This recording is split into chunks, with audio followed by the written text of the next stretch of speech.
함께 읽은 말씀 가지고 떨기나무 하늘과 땅의 컨택트, 떨기나무 하늘과 땅의 컨택트라는 제목으로 우리 하나님 말씀 함께 나누겠습니다. 새로운 시대의 흐름이나 어떤 사회적인 새로운 이슈가 생기면요, 언제나 사회는 신조어를 만들어내곤 합니다. 이전에 없던 그 새로운 신조어가 이전에 없던 새로운 사회상을 반영하는 것이죠. 2020년 들어서 아마 우리에게 가장 익숙하고 아마 생활 깊숙이 가장 침투해버린 신조어는 바로 언택트라는 단어일 것입니다. 코로나 바이러스의 확산과 함께 부쩍 많이 쓰이는 그런 신조어죠.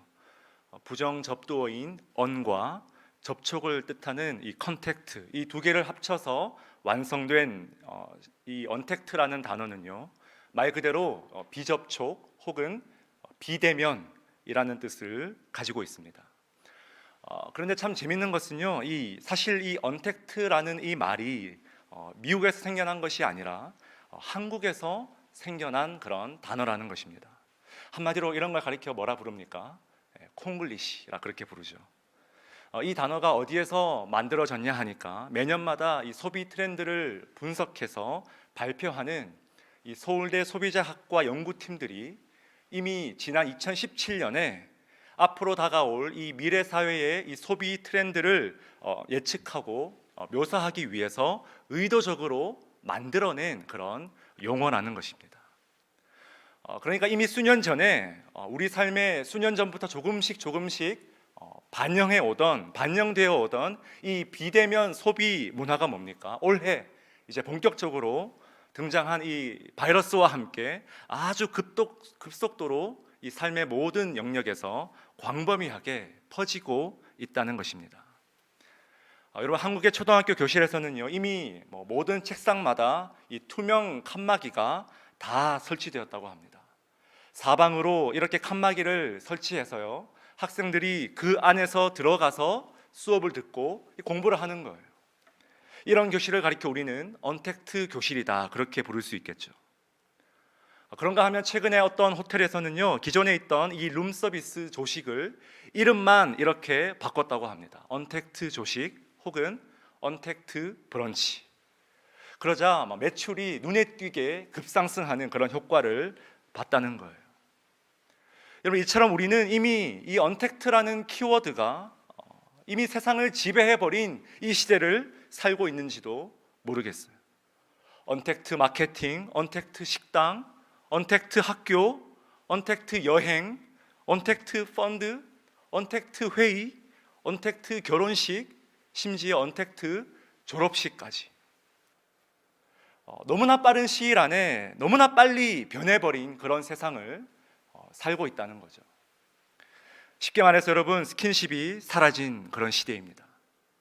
살과 살이 만나고 손과 손을 맞잡는 이 악수가 사라진 시대. 스크린 속의 이 눈동자가 아니라 정말 우리가 실제 눈동자를 보면서 진한 교감을 나눌 일이 이제 별로 없는 시대. 서로를 따뜻하게 안아주는 허깅이 사라진 시대. 그런 시대를 우리가 맞이하고 있다는 거예요. 교회도 마찬가지입니다. 우리도 사실 지금 굳이 말하자면 어떤 예배를 드리고 있죠? 일종의 언택트 예배를 드리고 있습니다. TV 화면이나 컴퓨터 화면으로 지금 제 얼굴을 보고 있다는 거예요. 그뿐입니까? 언택트 기도회, 언택트 성경 공부, 언택트 훈련, 언택트 순모임, 언택트 당회, 언택트 디모데 모임, 언택트 바울 모임. 여러분, 이 땅의 모든 교회가 지금 뭡니까? 할 수 있는 한 최대한의 그 역량을 발휘해서 이 언택트 시대에 발맞춰 갈 수 있도록 분주하게 지금 이 몇 개월 안에 급속도로 교회 문화가 변화되고 있다는 거예요. 여러분, 심지어 이름만 대면 알만한 어떤 유명한 목사님은요, 왜 우리가 용접할 때 이 눈과 얼굴을 보호하기 위해서 여러분 쓰는 이 투명 가림막이 있지 않습니까? 이 마스크와 이 투명 가림막을 쓰고 강단에서 설교하시는 그 모습을 제가 본 적이 있어요. 사실 오늘도 제가 그걸 좀 준비해서 들고 올려다가 제가 참았습니다. 여러분, 한번 상상해 보십시오. 이 비주얼 자체가 여러분 굉장히 우리가 한 번도 본 적이 없는 그런 충격적인 모습 아니냐는 거예요. 정말 이게 웃어야 할지 울어야 할지 모르는 그런 상황이죠. 자, 그런데 여러분 이런 언택트 예배, 언택트 교회, 이미 교회 안에 하나의 문화가 되어버린 이 언택트 예배라는 이 용어가요, 여러분 사회학적으로는 말이 될지 모르지만 신학적으로는 굉장히 모순된 그런 표현이라는 생각이 자꾸 제 머릿속을 떠나지 않는 거예요. 여러분 왜 그렇습니까? 신앙의 본질은요, 언택트가 아니라 컨택트이기 때문에 그렇습니다. 여러분 예배의 본질과 신앙의 본질은요, 이 하나님과의 만남, 하나님과의 컨택트에 있음을 믿으시기 바랍니다. 비대면이 아니라 깊은 하나님과의 대면이죠. 비접촉이 아니라 모든 예배에는 반드시 하나님과 여러분 깊은 이 영적인 대면이, 영적인 접촉이 일어나야 된다는 거예요. 흔히 여러분 20세기 최고의 신학자로 불리는 여러분 칼 바르트라는 신학자는요, 이 예수 그리스도라는 이 계시 안에서 이 하나님과 죄인 간의 이 충돌, 이 영적인 부딪힘, 그 누구도 방해할 수 없는 이 접촉, 이 컨택트야말로 기독교의 본질이라고 주장했어요. 여러분 처음 우리가 주님을 인격적으로 만났던 그 순간을 한번 떠올려 봅시다. 아니 당장 최근에 어떤 우리가 개인적으로 경험한 사건이나, 아니 여러분 어떤 말씀 묵상을 통해서 여러분 하나님과의 부딪힘을 경험했던 그 순간을 한번 떠올려 봅시다. 여러분 컨택트 없이 우리가 그 은혜를 어떻게 설명할 수 있냐는 거예요. 마주침, 접촉, 대면, 여러분 이런 용어 없이 우리가 어떻게 그 사건을 설명할 수 있냐는 것입니다. 여러분 불가능하다는 거예요. 그래서 우리가 경계해야 되는 것이 무엇입니까? 여러분 이 언택트라는 이 사회학이요, 여러분 감히 신학이라는 영역을 침범하지 못하도록 우리는 끊임없이 깨어 있어야 되는 줄 믿으시기 바랍니다.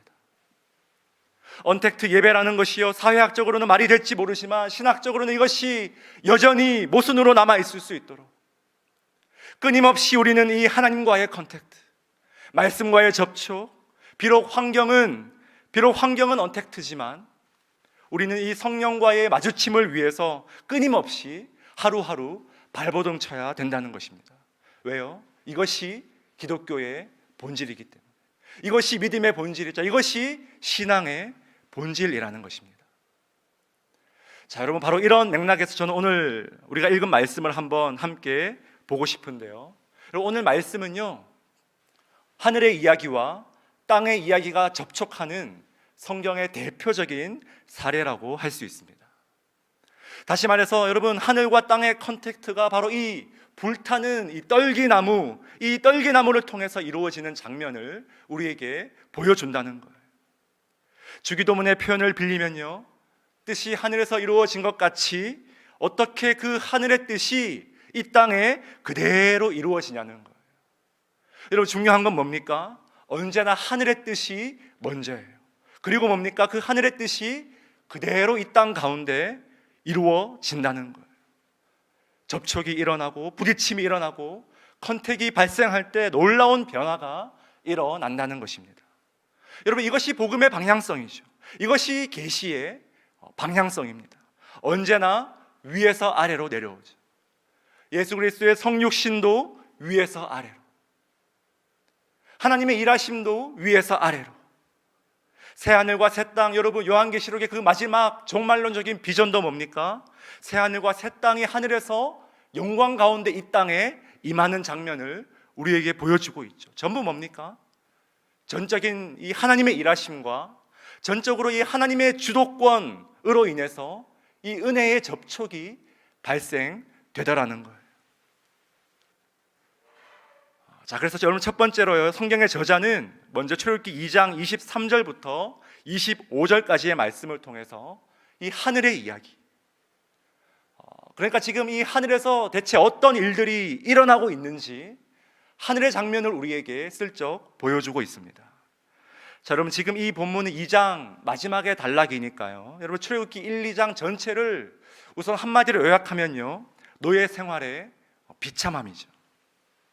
여러분 이보다 더 안타까운 일이 있을까요? 이보다 더 굴욕적이고 이보다 더 절망적인 인생이 있을까요? 중노동이야 어떻게든 참고 할 수 있어요. 그러나 여러분, 갓 태어난 그 자신의 어린 아들들을 그 첫 울음소리와 함께 버려지는 그 고통, 우리 중에 누가 그 비참함을 대체 이해나 할 수 있을까요? 그런데 여러분, 방금 우리가 읽은 이 2장 23절까지요, 하나님은 어찌나 야속하신지, 하나님은 이 역사의 무대 위에 단 한 번도 등장하지 않으십니다. 이 무대의 중심에 나서지 않으셨다는 거예요. 성경을 읽는 독자들의 여러분 마음속에 자연스럽게 궁금증이 생기는 거예요. 하나님 지금 뭐 하고 계실까? 하나님은 대체 지금 뭐 하고 계실까? 여러분, 우리 모두의 심정 아닙니까? 이 코로나 바이러스의 창궐 속에 하나님은 대체 어떤 계획을 지금 가지고 계실까? 이렇게 여러분, 독자들의 지금 이 궁금함이, 분노 섞인 그 궁금함이 극에 달한 바로 그 시점에 드디어 23절 말씀이 이렇게 이야기합니다. 뭐라고 시작되죠? 여러 해 후에, 여러 해 후에. 이제 지금 이 독자들을 달래기 위해서요, 하늘에서는 어떤 일이 지금 벌어지고 있는지를 아주 살짝 지금 맛보기로 보여주고 있어요. 여러분, 여러 해 후에 라는 이 말은요, 신약적으로 우리가 말하면 때가 참에, 그런 뜻입니다. 때가 참에. 무슨 말이죠? 이제야 하나님의 때가 되었다는 거예요. 이것이 바로 성경의 시간관이죠. 지금 우리는 여러분 거의 종말론적인 심정으로 이 바이러스의 종식을 여러분 너무나 열렬하게 지금 사모하고 있지 않습니까? 대체 끝이 언제 올까? 아니, 끝이 오기나 할까? 만약에 이 코로나 바이러스가 정말 종식이 된다면요, 다양한 전문가들이 또 다양한 원인을 다양한 각도에서 또 분석하겠죠. 그러나 성경은 이렇게 말할 거예요. 하나님의 때가 참에.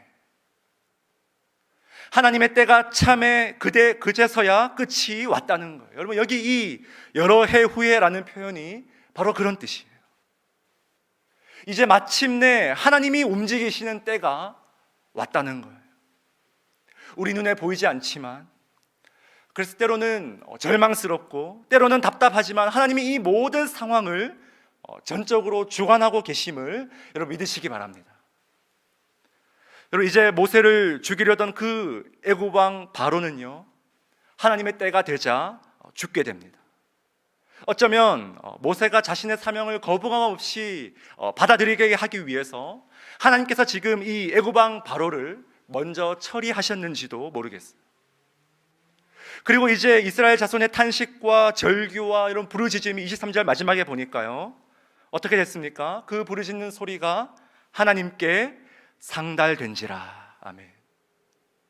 그 모든 울음이 아무런 소용이 없는 줄 알았는데, 나의 일상의 이 절규가 그저 울리는 꽹과리처럼 허공에 날리는 줄 알았는데, 여러분, 성경이 뭐라고 기록합니까? 하나님 앞까지 무사히 안전하게 다 끊임없이 올라가고 있더라는 거예요.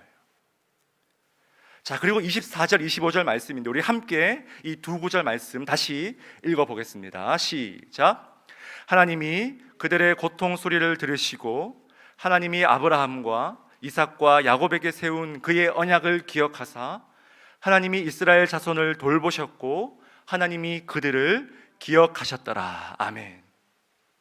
자, 여러분 보십시오. 이 두 구절에는 하나님의 적극적인 이 행위가 가득 담겨 있는 이 하늘의 장면을, 하늘에서 벌어지고 있는 일을 이 땅의 사람들에게 보여줍니다. 총 4개의 문장으로 지금 되어 있죠. 그런데 사실 이 25절의 맨 마지막에 있는 기억하셨더라라는 동사는요, 사실은 원문에는 아셨더라로 기록되어 있습니다. 그러니까 여러분, 4개의 동사가 지금 사실은 전부 다 다른 단어예요. 제가 하나님을 주어로 하는 이 4문장을요, 주어와 동사만 따로 쏙 빼내서 다시 선포하면 이렇습니다. 하나님이 들으셨고, 하나님이 기억하셨고, 하나님이 돌보셨고, 하나님이 아셨더라. 여러분 믿으십니까? 여러분, 정말 우리가 이 성경 이 원문을 보면요, 엘로힘 하나님이 기가 막히게 이 네 문장에 다 들어가 있어요. 엘로힘, 엘로힘, 엘로힘, 엘로힘. 여러분, 오늘 이 한글 성경도 보십시오. 하나님, 하나님, 하나님, 하나님. 사실 여러분, 이것은 히브리어 구문에서도 굉장히 특이하고 좀 예외적인 케이스라고 할 수 있습니다. 왜냐 하니까 이 히브리어는 원래 이렇게 주어를 다 명시해서 굳이 다 쓰지 않는다는 거예요. 특히나 여러분, 중복이 되면요, 맨 앞에 딱 한 번만 쓰고 나머지는 그냥 생략해버려요. 그러니까 여러분, 이게 지금 뭘 의미합니까? 마치 하나님께서 지금 하늘에서 벌떡 일어나셔서 저와 여러분이 살아 숨쉬는 이 역사의 한가운데로 성큼성큼 지금 걸어 들어오시는 그 느낌을 여러분, 최대한 지금 성경의 저자가 언어를 통해서 강조하고 있다는 거예요. 하나님은 못 들으시는 분인 줄 알았는데 다 듣고 계셨어요. 내가 느낀 하나님은 자꾸만 잊어버리시는 하나님인 줄 알았는데 하나님은 다 기억하고 계셨어요. 하나님은 나에게 관심 없는 게 아니라 다 돌보고 계셨다는 거예요. 하나님은 하나도 모르시는 줄 알았는데 하나님은 다 알고 계셨다는 거예요. 믿으십니까? 여러분, 이 네 개의 문장을 하나로 종합하면 뭡니까? 하나님은 여전히 일하고 계신다는 거예요. 저와 여러분에게 명확히 보이지 않아서 답답하지만 이것을 참아 볼 수가 없어서 여전히 절망스럽지만 저와 여러분을 향한 하나님의 여러분 놀라운 뜻은요, 이렇게 지금 하나님의 일하심을 통해서 이미 하늘에서 확보되었음을 믿으시기 바랍니다. 사실 여러분, 이렇게 엘로힘 하나님의 주어가 동사와 함께 4번 연속으로 쓰인 여러분 이 텍스트는요, 다름 아닌 성경을 여는 맨 첫 장에 그렇게 동일하게 기록되어 있습니다. 우리 성경의 맨 앞인 창세기 1장으로 한번 가볼까요? 창세기 1장 한번 펼쳐봅시다.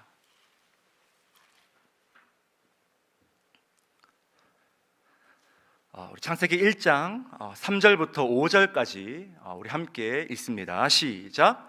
하나님이 이르시되 빛이 있으라 하시니 빛이 있었고 빛이 하나님이 보시기에 좋았더라. 하나님이 빛이 어둠을 나누사 하나님이 빛을 낮이라 부르시고. 아멘. 거기까지. 여러분, 창세기 1장의 하나님도 원어로 보면 똑같이 엘로힘이에요. 여러분, 성경은 드라마다 강의 다 들으셨죠? 여러분, 제가 이번에도 주어 동사만 빼고 한번 강조해서 읽어보겠습니다. 하나님이 이르시되, 하나님이 보시기에, 하나님이 나누사, 하나님이 부르시고. 여러분, 생각해 보십시오. 모세오경의 저자가 정말 다니엘 저자라면, 모세오경의 저자가 정말 한 사람이 우리가 믿는 대로 다 썼다면, 여러분, 출애굽기 2장에 그 엘로힘, 엘로힘, 엘로힘, 엘로힘을 쓰면서 평소에 쓰던 문법을 파괴해 가면서까지 하나님의 일하심을 강조했던 그 저자가 당연히 마음속에 쓰던, 여러분, 동일하게 계시를 받아 미리 썼던 그 창세기 1장이 자연스럽게 그 저자의 마음에 연상이 되지 않았겠냐는 거예요. 그러니까 여러분, 지금 이게 뭡니까? 이스라엘 백성들이 고통받고 있는 바로 그 순간에 하늘에서는요, 창세기 1장의 그 위대한 그 창조에 빗댈 만한 바로 그 일하심, 그것도 여러분 첫 번째 날이죠. 이 위대한 빛의 창조가 여러분 비견될 만한 지금 새로운 창조의 행위가 하나님의 일하심을 통해서 하나님의 뜻 가운데 이미 확정되었다는 거예요. 내 삶은 언제나 어둠인 줄 알았어요. 아무리 탄식해도 응답이 없는 영적으로 완벽한 어둠인 줄 알았는데 우리 하나님 뭡니까? 어둠의 터널의 연속이었던 내 삶에 지금 이 순간도 빛이 있으라, 여러분 말씀하신다는 거예요. 여러분, 이 사실을 깨닫는 게 컨택트예요. 여러분, 우리가 이것을 믿음의 눈으로 보면서 믿음의 귀로 들을 수 있는 게 영적인 접촉이에요. 어둠 가운데 있는 내 삶이지만 하나님이 여전히 지금도 내 삶 가운데 빛과 어둠을 나누고 계신다는, 여러분, 이 믿음에 대한 확신을 가지는 게 영적인 컨택트라는 것입니다. 모든 것이 어둠처럼 보일지라도 여러분, 여전히 그 가운데 빛이 있다는 거예요. 창조주 하나님께서 지금도 어둠 같은 내 삶에, 한치 앞이 보이지 않는 내 삶에 빛을 창조하고 계심을 믿음으로 고백하는 것, 이것이 바로 우리가 부딪혀야 할 깨달음이자 발버둥 쳐서 얻어내야 할, 여러분, 하나님과의 접촉이라는 것입니다. 자, 여러분, 이것이 바로 우리가 절대로 놓치지 말아야 할 하늘의 이야기라면요, 바로 이어서 성경은 지독하게도 고독스러운 땅의 이야기, 이 땅의 현실, 이 땅의 비참함을 우리에게 보여줍니다. 우리 3장 1절 말씀, 우리 계속해서 우리 3장 1절 말씀 우리 함께 읽습니다. 시작. 모세가 그의 장인 미디안 제사장 이드로의 양떼를 치더니 그 떼를 광야 서쪽으로 인도하여 하나님의 산 호렙에 이르매. 아멘. 여러분, 만약 이것을 영화로 만든다면 아마 이런 장면일 거예요.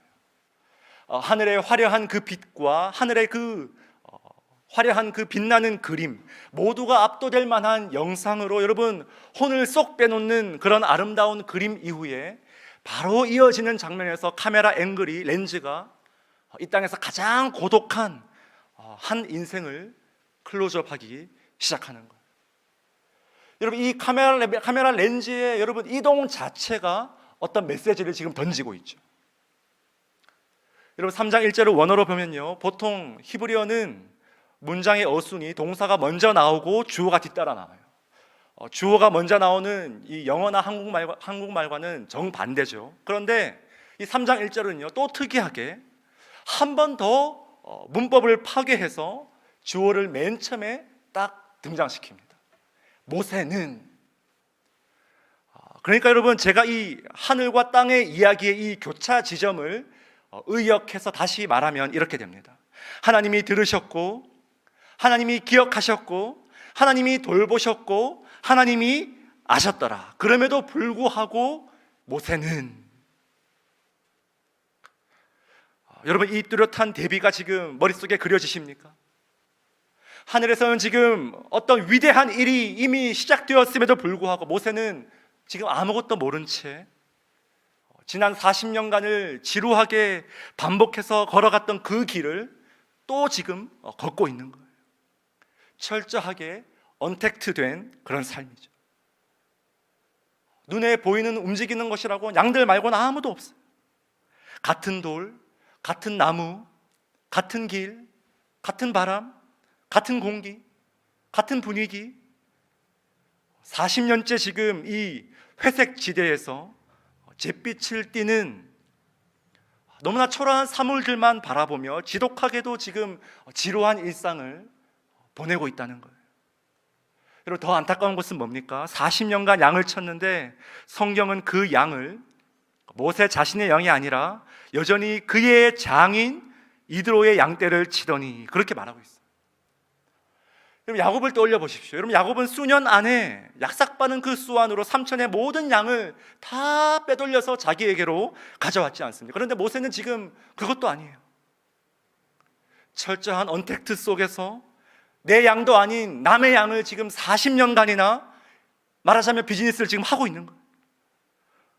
아무런 컨택이 일어나지 않는 무한 반복적인 삶을 지금 40년 동안이나 살았다는 거예요. 여러분, 죄송하지만 저는 아직 이 본문 말씀을 깊이 있게 이해할 자격이 없어요. 왜냐하면 아직 40년을 살지 않았거든요.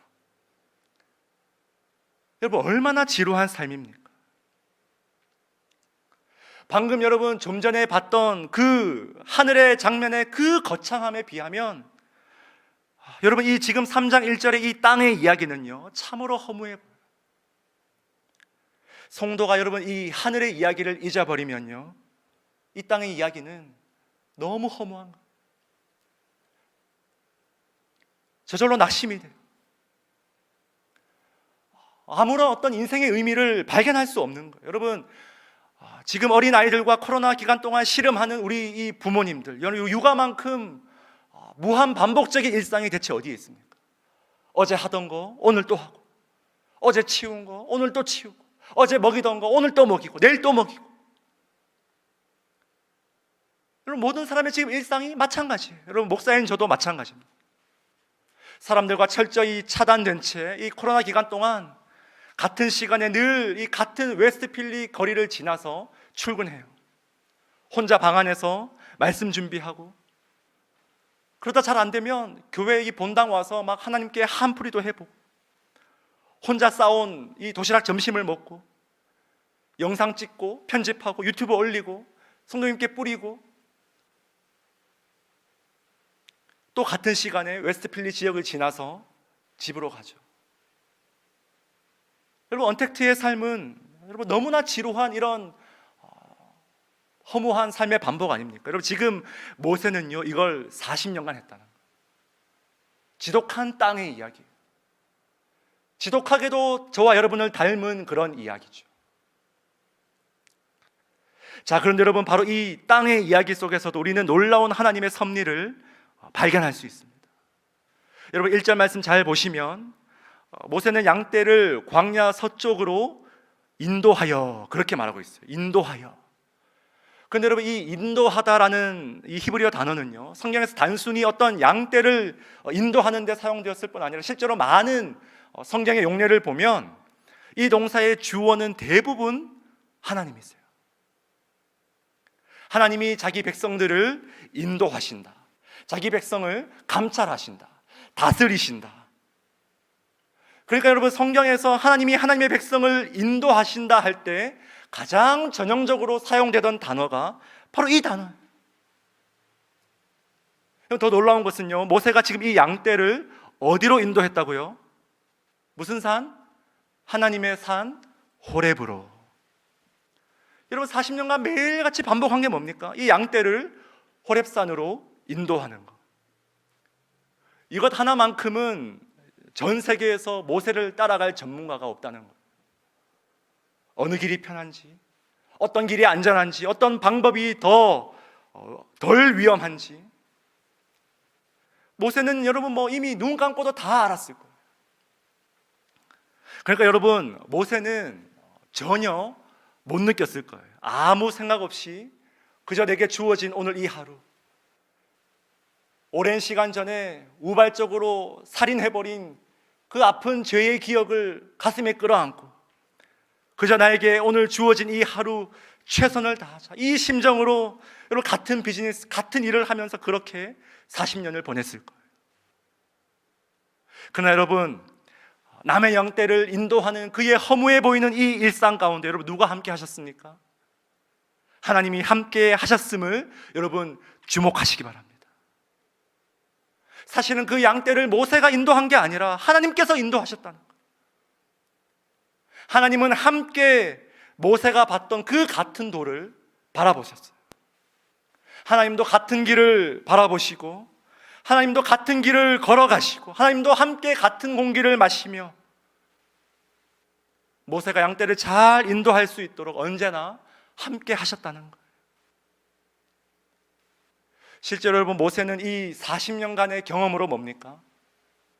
애굽의 이 동족인 이 이스라엘 백성들을 실제로 하나님의 산 호렙으로 인도하는 민족의 지도자로 부르심을 받게 되죠. 여러분, 이게 지금 뭡니까? 지루한 땅의 이야기가, 너무나 지루한 저와 여러분의 언택트된 이 일상이 놀라운 하늘의 이야기와 만날 때 어떤 놀라운 예상치도 못한 일들이 벌어질 수 있는지를 보여준다는 거예요. 자, 그리고 이제 결론입니다. 드디어 2절에서 지금껏 우리가 차례로 만나봤던 하늘의 장면과 이 땅의 장면이 바로 모세 앞에서 그 떨기나무 안에서 이제 만나게 되는 장면을 우리가 보게 됩니다. 여러분, 2절 말씀 보십시오. 제가 읽겠습니다. 여호와의 사자가 떨기나무 가운데로부터 나오는 불꽃 안에서 그에게 나타나시니라. 그가 보니. 아멘. 그럼 마지막 보십시오. 그에게 나타나시니라. 그가 보니. 서로 보고 있죠. 서로 지금 눈과 눈이 마주치고 있죠. 서로 지금 컨택트 되고 있죠. 사랑하는 여러분, 왜 하나님은 하필이면 이 떨기나무를 하늘과 땅이 만나는 장소로 선택하셨을까요?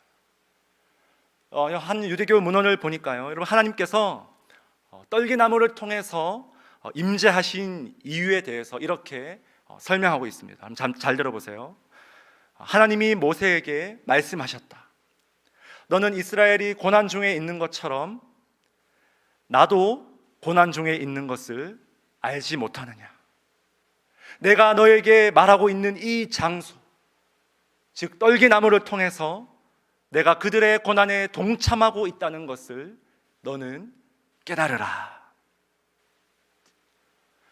그러니까 하나님은요, 이 떨기나무를 통해서 이런 메시지를 지금 모세에게 주고 있다는 거예요. 나는 절대로 땅의 이야기를 외면하지 않는다. 내가 그들의 고난에 동참하고 있다. 함께 울고 있다. 내가 지금 바이러스를 고통당하는 이 수많은 울고 있는 자들과 내가 지금 함께 있다. 여러분, 유대교는 고작 이 떨기나무에서 계시가 종결되지만 우리 기독교 복음은요, 성육신 하셔서 직접 이 땅에 오신 예수 그리스도께서 나사로의 그 무덤 앞에서 우시는 그 장면을 여러분 비교도 할 수 없는 풍성한 계시로 우리가 누리고 있지 않습니까? 그러니까 하나님은 지금 모세에게 어떤 메시지를 던지고 계십니까? 내가 울고 있으니 너도 나와 함께 같이 울자는 하나님의 부르심이죠.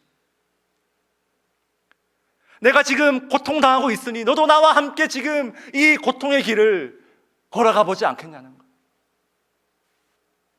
마치 여러분, 예수님께서 제자들에게 내가 나의 십자가를 지고 예루살렘에 올라갈 터이니 너희도 너희의 십자가를 지고 나를 따라오라는 그 말씀과 여러분 동일하지 않습니까?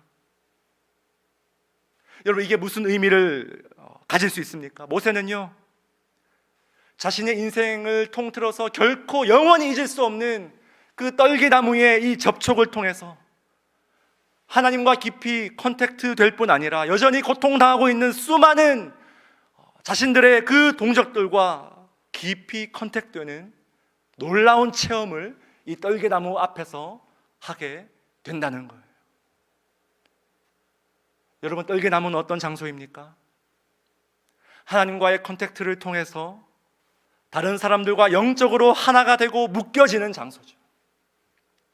하나님과의 깊은 만남이 다른 사람들과의 깊은 만남에 대한 이 갈망으로 이어지는 장소죠. 이것이 여러분 바로 교회의 본질 아닙니까? 이것이 바로 교회가, 공동체가 누려야 될 본질 아닙니까? 수직적인 차원에서 우리가 깊은 하나님과의 영적인 만남을 경험하면요, 수평적인 차원에서 또 이 은혜를 나누고 싶고, 괜히 연락이라도 한 번 더 해보고 싶고, 더 섬기고 싶고, 필요한 것은 없는지, 어려움은 없는지 아무 이유 없이 그저 한번 전화 한 통이라도 더 나누고 싶은 이 마음, 이것이 여러분 바로 이 코로나 시대에, 언택트 시대에 우리 성도들이 여러분 전심으로 갈망해야 될 수직적 차원의 컨택트이자 수평적 차원의 컨택트임을 믿으시기 바랍니다. 말씀을 정리하겠습니다. 우리는 지금 컨택트가 너무나 그리운 시대를 살아가고 있습니다. 특히 저는 요즘 이 소망의 어르신들에게 한 분 한 분 이렇게 좀 전화를 드리고 있는데요, 사실 우리 어르신들이 아마 아직 잘 모르실 거예요. 왜냐하면 오프라인으로 2달 만나고 지금 온라인으로 5달째 만나고 있으니까 하나같이 하시는 말씀이 영상으로만 뵀네요, 막 그런 말씀을 하세요. 그럼에도 불구하고 여러분, 그 목소리에는 정말 간절한 이 컨택에 대한 그리움이 묻어나세요. 교회를 향한 그리움, 예배를 향한 그 불타는 갈망, 성도 간의 교제에 대한 그 그리움. 제가 안부를 물어야 되는데 오히려 우리 목사님들이 너무 걱정이 된다고 정말 간절하게 그리움을 주고받는 그런 시간을 제가 지금 보내고 있습니다. 사랑하는 여러분, 이 코로나 시대에, 이 언택트 시대에 절대로 하늘의 이야기를 잊어버리지 마십시오. 하나님께서 들으시고, 하나님께서 기억하시고, 하나님께서 돌보시고, 하나님께서 아셨더라. 하나님이 여전히 분명하게 지금도 일하시고 계신다는 이 하늘의 이야기와 접촉이 끊어질 때 우리는 낙심하는 거예요. 여러분, 예배 중에 랜선이 잠시만 끊겨도 우리가 얼마나 지금 불안합니까? 그죠?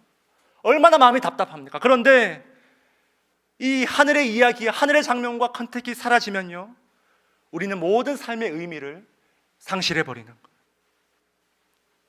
하루하루 살아가는 이 허무해 보이는 이 저와 여러분의 땅의 이야기 속에서 하늘의 이야기와 끊임없이 연결되어 저와 여러분의 삶의 현장이 떨기나무의 그 컨택의 장소가 될 수 있길 주님의 이름으로 축원드립니다.